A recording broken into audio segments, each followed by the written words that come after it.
ভুল করো না গো, ভুল করো না, ভুল করো না ভালোবাসায়। ভুল করো না গো, ভুল করো না, ভুল করো না ভালোবাসায়।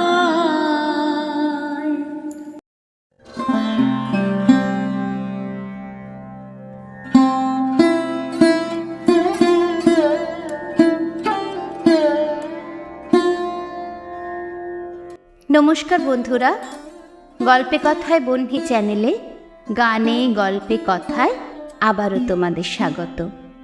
আজ আমি তোমাদের পাঠ করে শোনাব কেকা বসুদেব রচিত একটি ছোট গল্প, নাম ছোবল।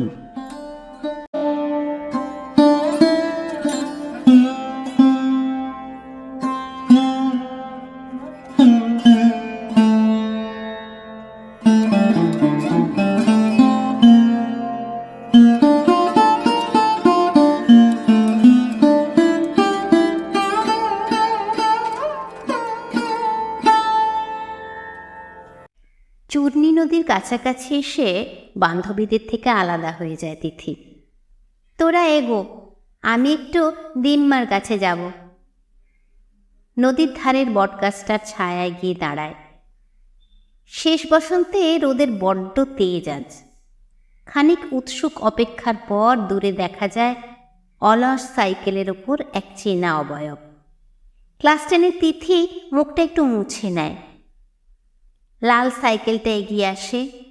শ্যামলা ছিপছিপে একমাথা কোঁকড়া চুলের আরোহীর আনমোনা শীষ শোনা যায়। তুঝে দেখা তো এ জানা সনম। তিথির দিকে চোখ পড়ে। সাইকেল আর সুর দুটোই একসঙ্গে থেমে যায়। কেমন হয়েছে গো? তিথির উৎসুক প্রশ্ন। দোষ কিছুই লিখতে পারিনি, খালি তোর মুখটা মনের মধ্যে ভেসে উঠছিল। দুষ্টু হেসে বুকে কাঁপুনি ধরানো আর নয়নে চেয়ে জয়েন্ট এন্ট্রান্স পরীক্ষার্থীর সপাট উত্তর। আর তারপর আবার প্যাডেলে চাপ, আবার তুঝে দেখা তো এ জানা সনম। তিথির সারা মুখে এক মুঠো আবির ছড়িয়ে যায়। ফেরার পথে শিউরে শিউরে উঠতে থাকে 15-র কৈশোর। রানাদা আগে তো এমন কথা বলেনি। বছর দুয়েক আগে তাদের মফস্বল টাউনের সবচেয়ে ব্রিলিয়েন্ট ছেলে রানা যখন বাবার অঙ্কের কোচিংয়ে ভর্তি হয়েছিল, তখন থেকেই তিথি বান্ধবীদের কাছে ঈর্ষার পাত্র। তল্লাটের সবচেয়ে শিক্ষিত আর অবস্থাপন্ন বাড়ির ছেলেটি লেখাপড়া আর খেলাধুলো দুয়েই তুখর। মাধ্যমিকে জেলায় সেকেন্ড। সেই ছেলেকে যেদিন বাবার নোনা ধরা দেওয়াল আর ফাটা মেঝের কোচিং ঘরে দেখা গেল, তিথির খান কথক হার্টবিট মিস হয়ে গিয়েছিল। সপ্তাহে 3 দিন 2 ঘন্টা করে টাউনের কিশোরীদের সার্বজনীন ক্রাশ তাদের সাদামাটা ভাড়া বাড়িতে কাটাবে। বাবার অঙ্কের শিক্ষক হিসেবে বেজায় সুনাম। সন্ধেবেলা কোচিং ক্লাসে স্টুডেন্টদের উপচে পড়া ভিড়। তবু রানার পড়তে আসার খবর পেয়ে নতুন করে মেয়ে স্টুডেন্টদের লাইন লেগে গেল। সে পরে সন্ধ্যের ফার্স্ট ব্যাচে। সহপাঠী মেয়েদের সাজগোজের বহর হঠাৎ বেড়ে যায়। কটাক্ষে বাড়ে তীক্ষ্ণতা। পরের ব্যাচের মেয়েরা 1 ঘন্টা আগে এসে উপস্থিত হয়। উকি ঝুঁকি মারে, নিজেদের মধ্যে গুনগুন করে, থেকে থেকে হেসে গড়িয়ে পড়ে। মা কোমড়া মুখে গজগজ করে, বেহায়ার দল। রসিক বাবা হেসে বলে, হরমোনের লীলা। তিথির তখন ক্লাস 8, বড্ড লাজুক। তাও রানাদের ব্যাচের ক্লাস শুরু হলে কারণে অকারণে কোচিং ঘরের আশেপাশে যাতায়াত বেড়ে যায়। বাবার চোখে পড়লে চশমার ফাঁক দিয়ে এক টুকরো স্নেহের হাসি ফুটে ওঠে। মা তাড়া লাগায়, এত ছোকছোকানি কিসের? বড্ড ধিঙ্গি হয়েছ না? রান্নাঘরের সামনের ছোট্ট বারান্দায় পড়তে বসে তিথি, মায়ের তত্ত্বাবধানে। কোচিং ঘরের ভিজানো দরজার ফাঁক দিয়ে মাঝে মাঝেই চোরা চোখে তাকায়। কেন কে জানে 2-4 দিন পর থেকেই রানা বসতে শুরু করলো এমন এক অ্যাঙ্গেলে যেখান থেকে রান্নাঘরের দাওয়া স্পষ্ট দেখা যায়। 13 বছরের মনে কদম ফুটে, তবু প্রত্যয় হয় না। আমার দিকে তাকাতে বয়েই গেছে। ওদের ব্যাচে সুলগ্নাদি হলো কিনা পাড়ার দিব্যা ভারতী।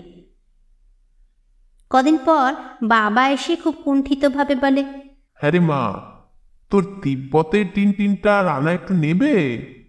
হৃৎপিণ্ডটা তুরুক করে নেচে ওঠে। তবু বহু কষ্টে মুখটা বেজার রাখতে হয়, যদি ছিঁড়ে ফেলে। না রে, অত মেধাবী ছেলে বইয়ের অযত্ন করতেই পারে না। বাবার ফেভারিট স্টুডেন্টের ওপর অগাধ বিশ্বাস। দিয়ে দাও, একদম দান করে দাও। সারা দিন ওইগুলো নিয়ে পড়ে আছে, লেখাপড়ার নাম নেই। মা ঝামড়ে ওঠে। মোটে দুটো ঘর, কোচিং ক্লাসের এক পাশে তাই বইয়ের আলমারি রাখা। সেখানে বাবার অঙ্ক বই যেমন থাকে তেমন থাকে তিথির শখের বইপত্র।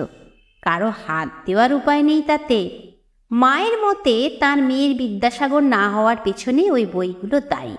দেই তবে কেমন? আপন ভোলা বাবা হাসি মুখে চলে যায়। দুদিন পর বারান্দায় বসে স্কুলের সেলাইয়ের টুপি বানাচ্ছে। রানা কোচিং ঘরে ঢোকার মুখে তিব্বতে টিনটিনখানা বাড়িয়ে ধরে। কাঁপা হাতে বইটা নিয়ে শোবার ঘরে ছুট লাগায় তিথি। আতিপাতি করে কি যেন খোঁজে পাতাগুলোর ভেতরে, কেন কে জানে।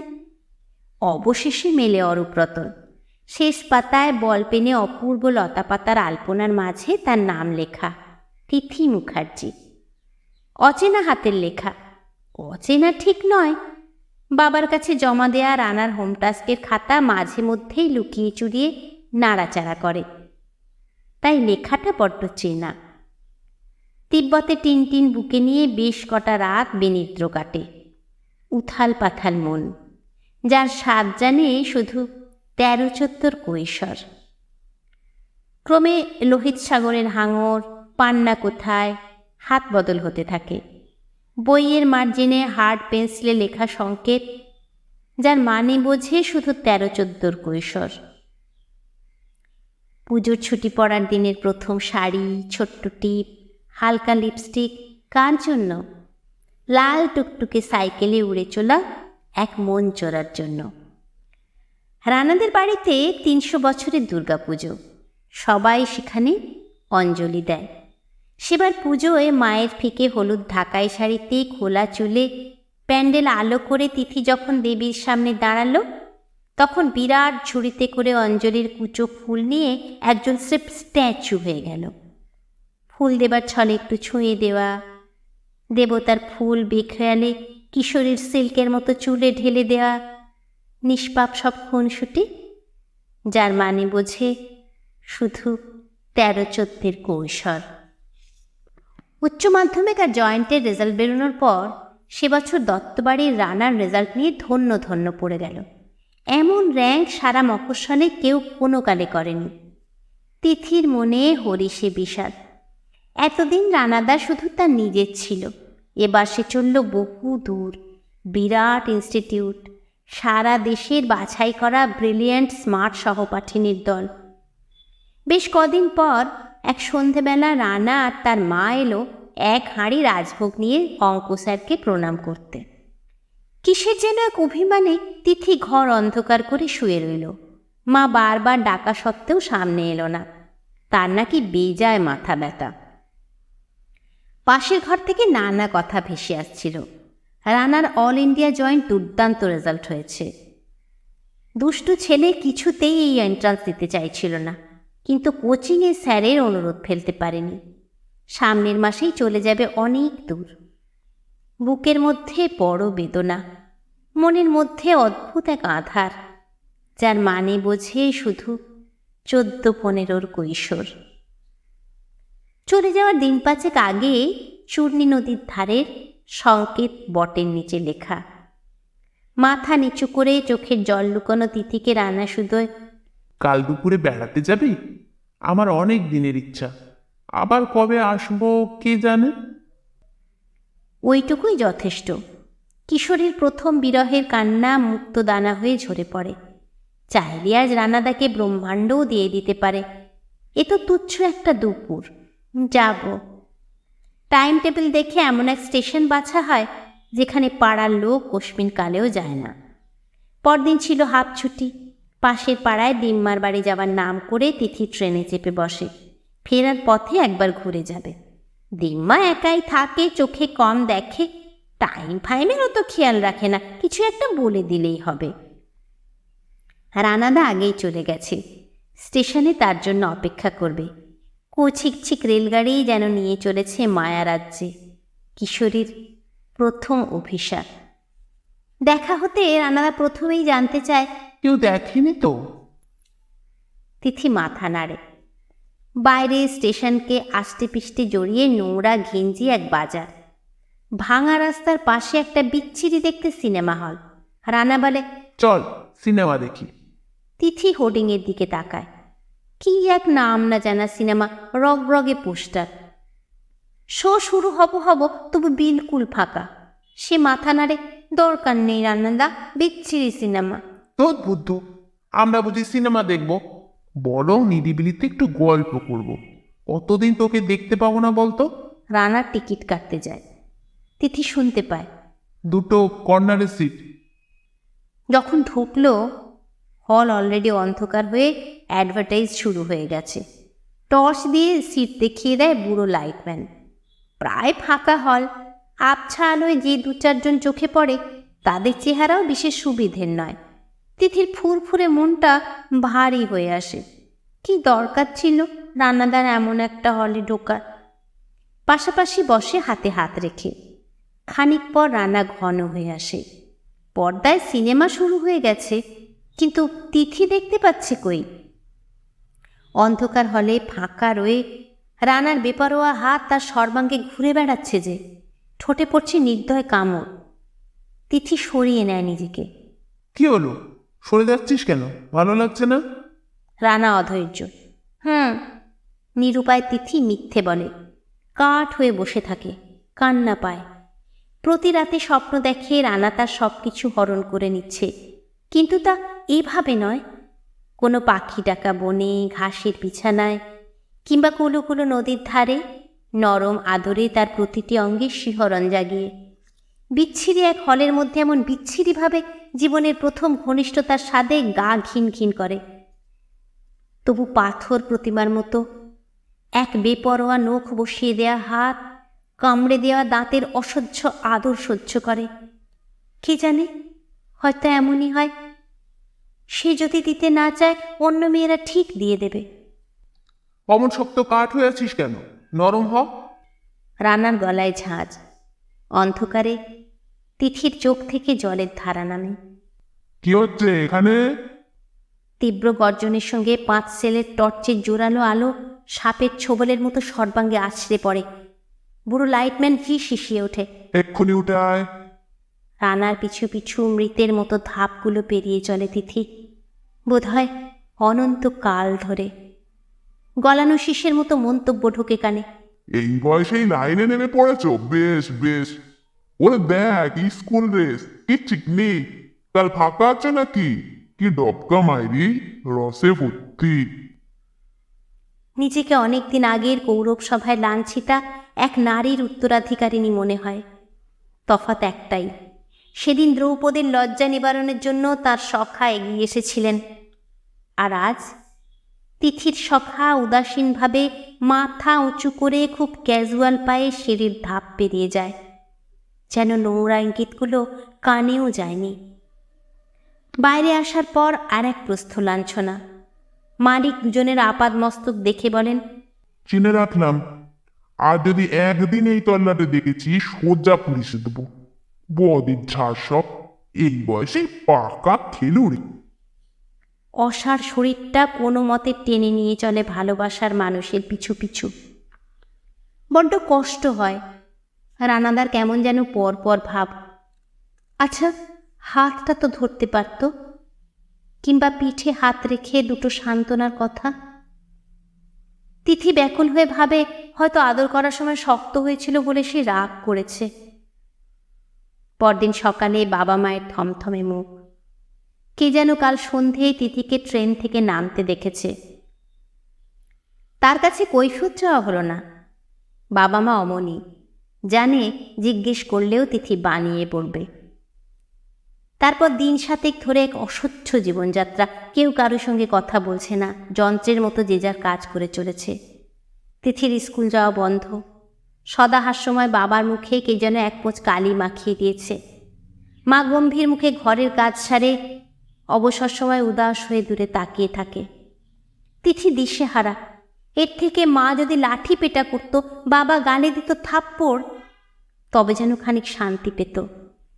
অখণ্ড অবসরে মন জুড়ে থাকে এক কোকড়া চুলের ঝকঝকে ছেলের দুষ্টু হাসি ভরা মুখ, আর নয়নের বিজলিহানা চাহনি। রানাদা নিশ্চয়ই হোস্টেলে চলে গেছে। একবার তো বাবার সঙ্গে দেখা করে গেলে পারত। পরক্ষণেই মনে পড়ে বিচ্ছিরি সিনেমা হলের মধ্যে রানাদার বেপরোয়া হাত, ঠোঁট, দাঁত, সাপের ছোবলের মতো টর্চের আলো, একটা হাড় হিম করে দেয়া গর্জন। কি হচ্ছে এখানে? বেশ কিছুদিন পর তিথির মনে হয় 1000 বছর। মা দরজার সামনে এসে দাঁড়ায়, থমথমে গলায় দেওয়ালকে শুনিয়ে বলে 3 দিন পরেই তারা এখান থেকে চলে যাচ্ছে চিরদিনের জন্য। তিথি অন্য স্কুলে অ্যাডমিশন নেবে।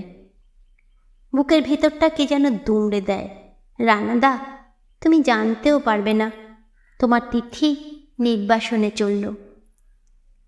যে রংচটা ভাড়া বাড়িটাকে দুচক্ষে দেখতে পারত না, সেই বাড়ি যেন এক অদৃশ্য বাঁধনে বেঁধে রাখতে চায়। কোচিং ঘরের ওই কোণটায় রানাদা বসত। ভাঙা বারান্দায় বই দেওয়ার ছলে প্রথমবার হাত ছোঁয়া। চলে যাবার আগের দিন চূর্ণী নদীর ধারে সংকেত পটের সামনে এসে দাঁড়ায় তিথি। কত আলাপ প্রলাপের সাক্ষী। চোখের জল বাগ মানে না। নদীর জলে কার যেন ছায়া পড়ে। তিথি চমকে দাঁড়ায়। পাশের বাড়ির বাবাইদা। তোরা কাল চলে যাচ্ছিস না রে? তিথি মাথা নিচু করে থাকে। খানিক ইতস্তত করে বাবাইদা বলে, জানিস, সেদিন তোদের সিনেমা হল থেকে বেরোতে দেখেছি। ও, এইবার বুঝলাম চুকলিবাজি কে করেছে। চিরদিনের শান্ত মেয়ে তিথি যেন জ্বলন্ত অগ্নিশিখা। বাবাইয়ের মুখ কালো হয়ে যায়। বিশ্বাস কর, আমি কাউকে বলিনি। একদম চুপ, মিথ্যেবাদী কোথাকার। তিথি আর এক মুহূর্ত দাঁড়ায় না। ছোটবেলা থেকে পাশাপাশি বাস। বাবাই দাদাকে চিরকাল ভালো ছেলে বলে জানত। তার এমন ব্যবহার, দুনিয়ায় কোনো ছেলে কি ভালো নয় ভগবান? কেউ অন্ধকারের সুযোগ নেবে, কেউ চুকলিবাজি করবে। পরক্ষণেই অবশ্য রানাদার প্রতি মমতায় ভরে ওঠে মন। একান্তে সব ছেলেই অমন করে হয়তো। সে নিজে ক্যাবলা বলে সব মাটি করেছে। কৈশোর এমনই, প্রেমাস্পদের জন্য সীমাহীন ক্ষমা। চলে যাওয়ার আগের দিন বেস্ট ফ্রেন্ড নিশা এলো, তার গোপন প্রেমের একমাত্র সাক্ষী। 2 সখী গলাগলি করে চোখের জল ফেলে। তিথি চুপি চুপি বলে যায়, নতুন বাড়ি পৌঁছেই ফোন করে ঠিকানা জানিয়ে দেব। রানাদা ফিরলে বলে দিস কিন্তু। একদম ভাবিস না, নিশা আশ্বাস দেয়। কলকাতার এদোগলিতে শুরু হয় নতুন জীবনযাত্রা। যথাসময়ে ঠিকানা পৌঁছে যায় নিশার কাছে, নতুন স্কুলের নামও। কিন্তু রানা এসে পৌঁছয় না। তিথি পথ চেয়ে থাকে মাসের পর মাস, বছর ঘুরে। মাধ্যমিক এগিয়ে আসে, কিন্তু সে তো আসে না। নিশা বলে ছুটিতে এলে আজকাল রানা নাকি ওকেও এড়িয়ে চলে। 16 বছরের অভিমানী মন বলে, তুমি ভুলতে পারো আর আমি পারি না। নিজেকে পড়াশোনার মধ্যে ডুবিয়ে দেয় তিথি। রানা চূর্ণী নদীর ধারের মায়াময় দিনগুলো হারিয়ে যেতে থাকে বহু দূরে। সত্যি কি হারায়? বোধহয় না। নইলে প্রায় প্রতি রাতে একই স্বপ্ন আসে কেন? একটি অন্ধকার সিনেমা হল, অবাধ্য হাত, ঠোঁট, প্রথম চুম্বন। স্মৃতির তীক্ষ্ণতা যত কমে, মনের মাধুরী মিশিয়ে সে স্বপ্ন তত মধুর হয়। কিন্তু শেষটা বড় ভয়ঙ্কর। সবে চুম্বনে সাড়া দিতে যাবে, এমনি সময় শরীরের ওপর সাপের ছোবলের মতো টর্চের আলো আর হুঙ্কার। এক্ষুনি উঠে আয়। দিনের পর দিন যায় এক দুঃসন্তের হৃদয়হীনতা। আধুনিক শকুন্তলাকে ইস্পাত কঠিন করে তোলে। একালের নারী অত ভঙ্গুর নয়। মাধ্যমিক, উচ্চ মাধ্যমিক, কলেজ, ইউনিভার্সিটি একের পর এক পেরিয়ে যায়। রেজাল্টের ঔজ্জ্বল্যে বাপ মায়েরও চোখ ঝলসে যায়। ছোট থেকে বাবা ছিল আদর্শ, তাই কেরিয়ার হিসেবে শিক্ষাদান ছাড়া আর কিছু ভাবেনি তিথি। যথাকালে চাকরিও জুটে গেল কলকাতার এক ঐতিহ্যশালী স্কুলে। আর তারপর একদিন মেয়ে মাকে বলে, আমার বিয়ের চেষ্টা করতে পারো। কেমন ছেলে পছন্দ? মায়ের মুখ আনন্দে জল করে ওঠে।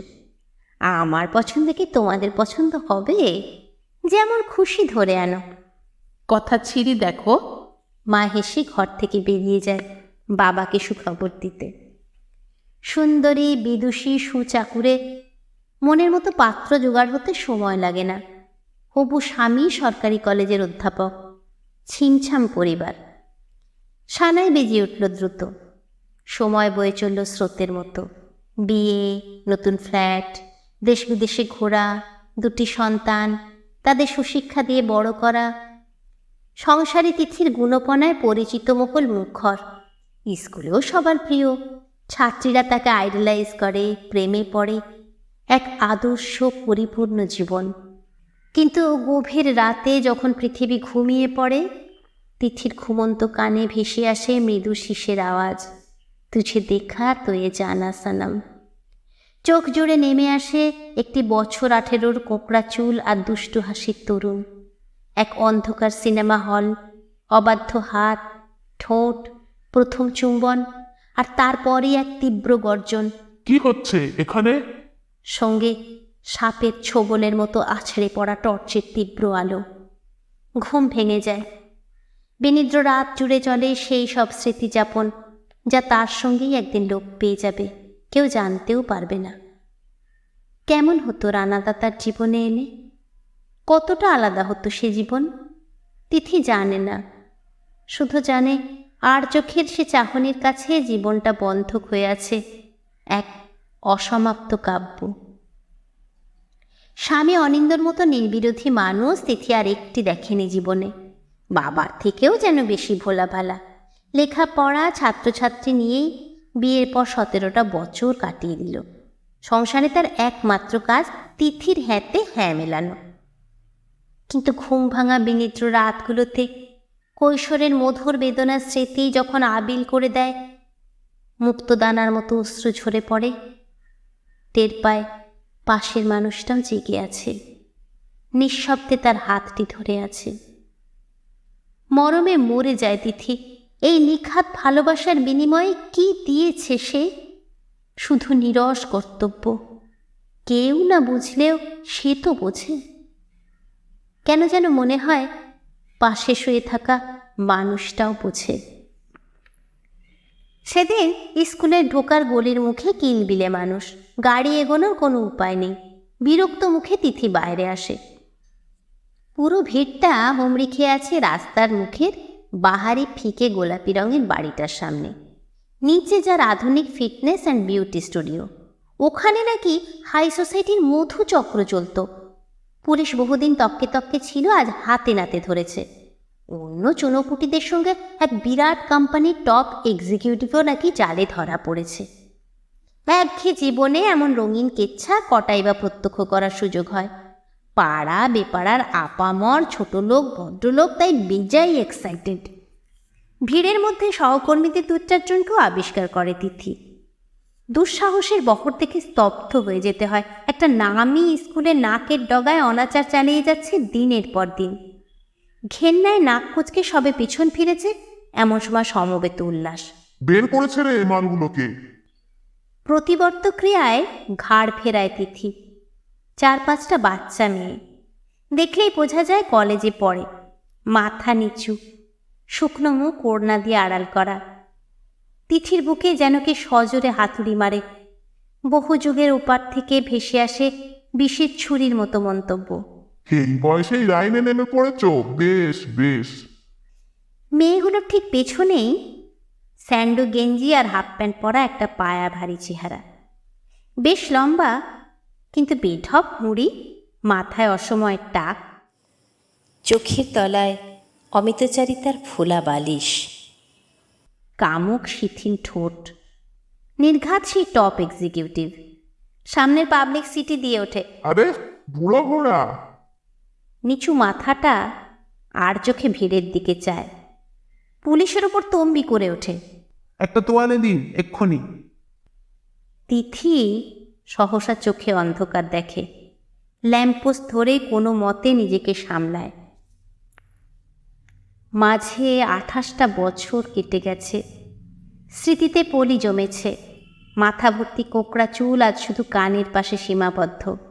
ছিপছিপে চেহারায় মেয়েদের আস্তরণ, চিবুকের টোল উধাও চর্বির ভাঁজে। সেদিনের ঝকঝকে চোখে আজ কামনা আর ধূর্ততা। তবু ও আর চাহনি ভোলার নয়। 28টা বছর ধরে প্রতি রাতে ওই চাহনির স্বপ্ন সে দেখে আসছে। বেনিফিট অফ ডাউট দিয়ে আসছে, এক অসম্পূর্ণ রূপকথার জন্য দীর্ঘশ্বাস ফেলেছে।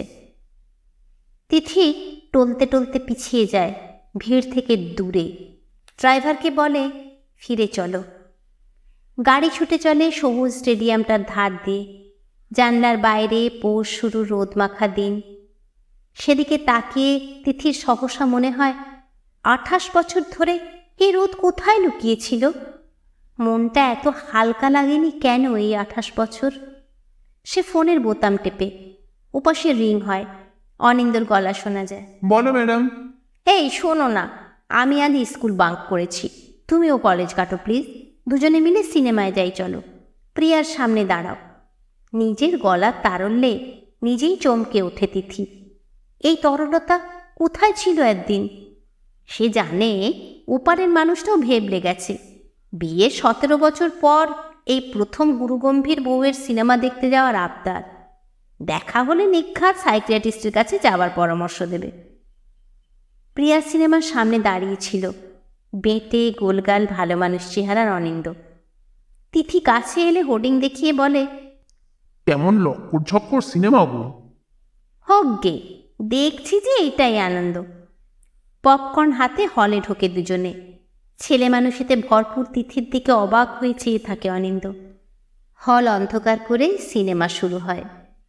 পর্দার আলো ছায়ায় বড় মায়াবী দেখায় অনিন্দর হাসি মুখ। এক অদ্ভুত ভালো লাগায় মন কানায় কানায় ভরে ওঠে। তিথি আলগোছে স্বামীর হাতের উপর হাত রাখে নিশ্চিন্তে। সে জানে আজ থেকে আর কোনো রাতে টর্চের ছোবল মারা স্বপ্নটা তাকে ভয় দেখাতে আসবে না।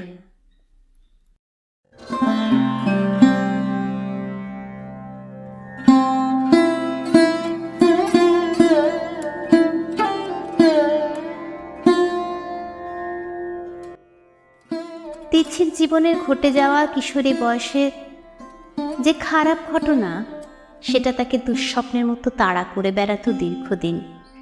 যাক, সেই ঘটনা থেকে, সেই দুঃস্বপ্ন থেকে তিথি যে বেরিয়ে আসতে সমর্থ হলো, এটাই আনন্দের, তাই না বন্ধুরা? কেমন লাগলো তোমাদের এই গল্প পাঠ? যদি ভালো লেগে থাকে একটা লাইক করো, প্রিয়জনদের সঙ্গে শেয়ার করো। আর তোমরা যারা প্রথম থেকে আমার সঙ্গে আছো, আমার পাশে আছো, তাদের আমার অনেক অনেক ভালোবাসা আর অনেক ধন্যবাদ। আর যারা প্রথম আমার চ্যানেলে আজকে এলে, তাদের যদি আমার পাঠ ভালো লেগে থাকে, তাহলে আমার চ্যানেলটা সাবস্ক্রাইব করে আমার পাশে থেকো। তোমরা সবাই বেল বাটনটা প্রেস করে রেখো এই ধরনের আরও গল্পের নোটিফিকেশান পাওয়ার জন্য। আর এক বুক ভালোবাসা নিয়ে অপেক্ষা করো আমার পরের গল্পটার জন্য। তোমরা সবাই খুব ভালো থেকো।